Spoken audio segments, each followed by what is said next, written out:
Hey guys, this is your host Eric. Today we are going to watch action genre movie called Killer Elite. Spoilers ahead, turn on your subtitle. I greatly appreciate your support. Enjoy the video. The film begins in 1980 when three mercenaries, Danny, Rice, and Hunter, travel to Mexico to assassinate a man. They sit and talk while waiting for the target. We then see two more men, David and Mayer, who are also members of the same gang.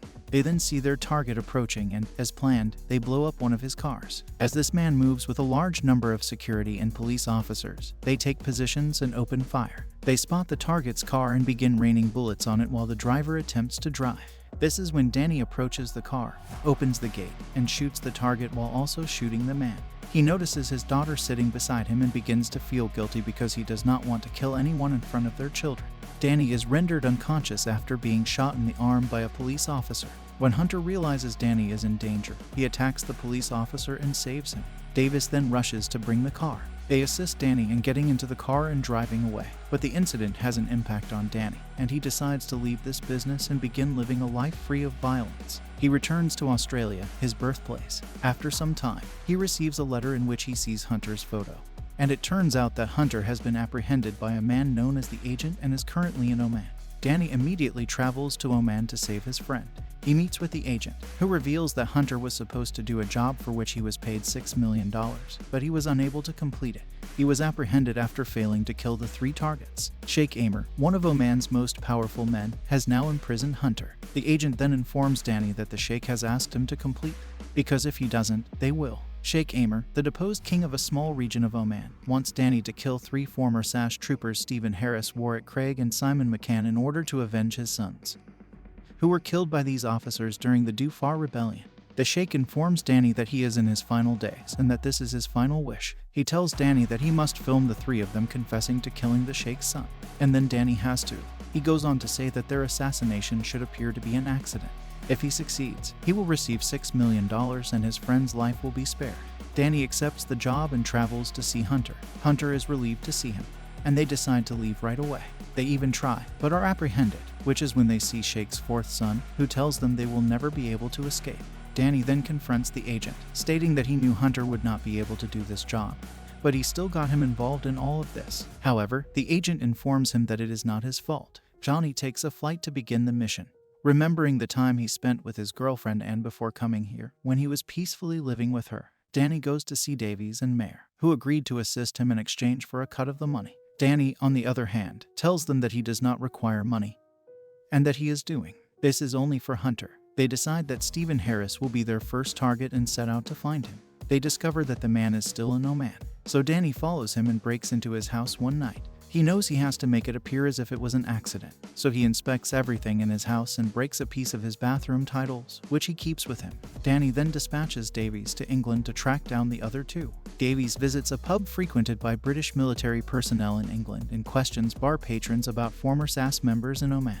The Feathermen, a secret society of former operatives who protect their own, are informed. Spike Logan, the agency's head, is informed that people are looking for his officers. He obtains a photograph of Davies and visits his seniors. He informs them that he suspects that some people are following the SAS officers. They intend to murder them. The seniors tell him that he is free to approach the situation however he sees fit, and Spikes gets to work.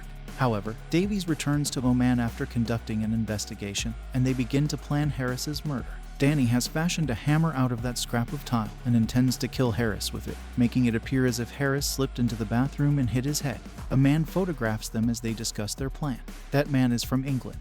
Danny spots Davies and attacks him as he follows him. He, on the other hand, jumps into a tunnel and escapes. They gain access to Harris' house by posing as researchers filming a documentary. When they get inside, they put a gun to his head and force him to confess to killing.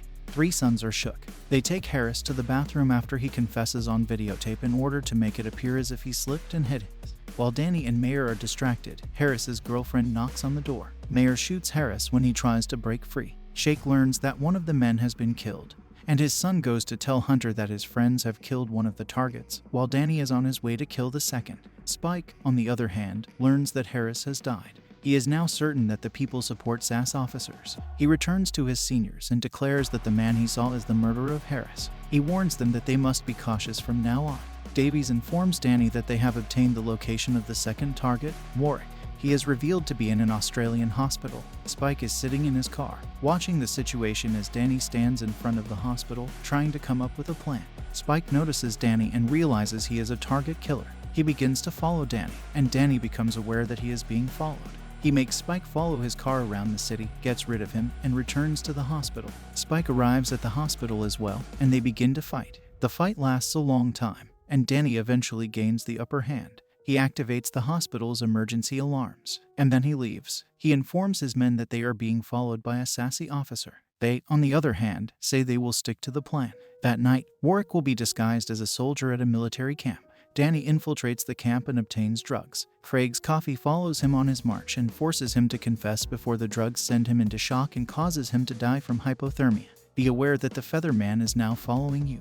Danny decides to take a different approach to killing their final target. Simon McCann, a mercenary, is their target, and their plan is to stage a fake job interview to entice McCann out of his house, followed by a remote-controlled truck crash into McCann's car. Mayer kills McCann with the help of an inexperienced Jake Mayer, but Logan and his men are watching over McCann.